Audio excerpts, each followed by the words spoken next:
Hi, today's video about the maintaining the emotional connection and about the expressing of emotions. So when a man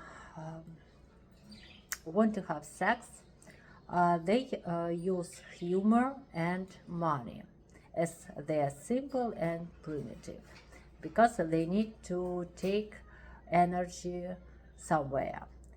Women who look for the source of money are more sophisticated, and they create the illusion of the emotional connection.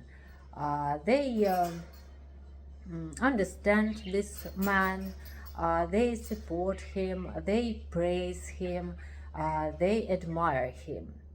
And a man thinks, yes, my wife doesn't understand me, but this woman is a real treasure. She understands me and she admires me.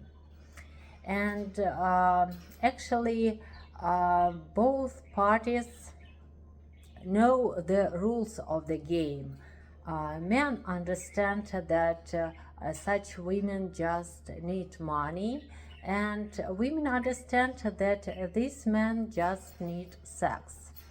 And these parties play the game knowing the rules. But what if one of the parties doesn't know the rules? For example, fraudsters um, or marriage scams or pick-uppers can also use the illusion of the emotional connection. For example, that guy with whom I had just one sex, he was a professional pick-upper, and he created this illusion of the emotional connection. So such people understand you. Actually, they reflect your thoughts and they reflect your emotions. And you have some idea that you have a lot in common. But in this case, you need to uh, redirect the focus from you to that person. You should ask some deeper questions about that person, because usually such people they focus only on you, but they don't want to tell a lot about themselves. So, and this is the issue. So when you have some talks with people, you just should realize where's the focus, and at some point you should redirect this focus to that person and start asking questions. When I met my husband, uh, he didn't his English was poor, and he didn't know Russian well as well, so I couldn't ask very deep questions because he didn't have enough vocabulary. So it is much better when people know the language at the same level, so they could ask deeper questions. And again, my husband was interested in receiving the status of the permanent resident in Ukraine. So at the very beginning, he didn't use any judgments or critics.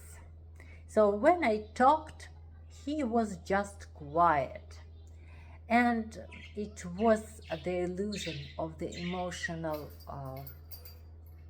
connection again, because if I talked, if I expressed my opinion and he was just quiet, I believed that he agreed with me, but in fact he just didn't want to argue with me at that moment. He started judge me and he started criticizing me. He started judging and criticizing me after he received the status of the permanent resident. So again, silence doesn't mean that the person agrees with you. Uh, so to know a person better, it's a good idea to ask some deep questions. For example, if you discuss a movie, your likes and dislikes is not enough. It would be wonderful to discuss characters and to listen what this person thinks about this or that character. It's a good idea to check the level of the maturity of a person. As we know, the sociopath, they don't feel the fear, and the narcissists don't feel the shame.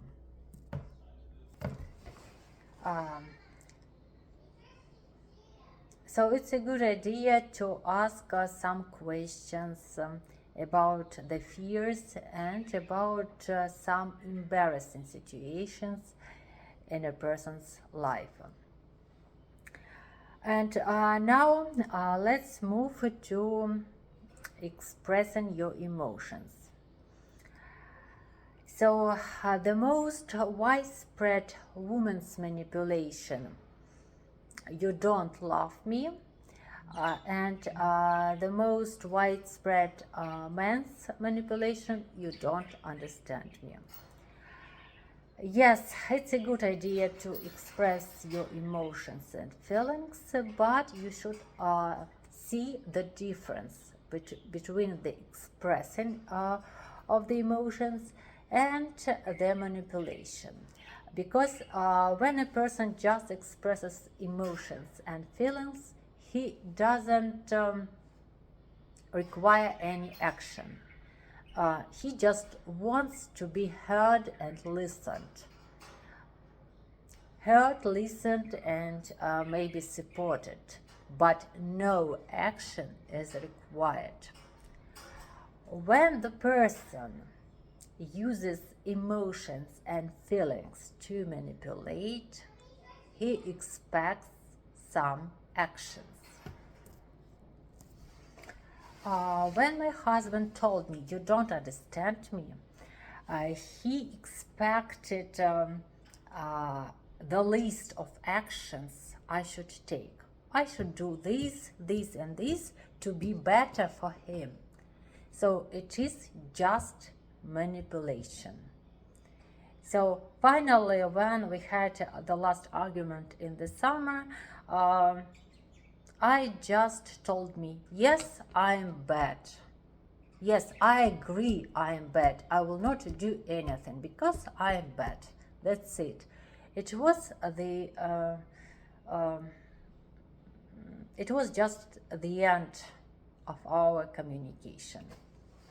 So I don't argue. I'm a very bad person. I made him suffer for 15 years of our life. So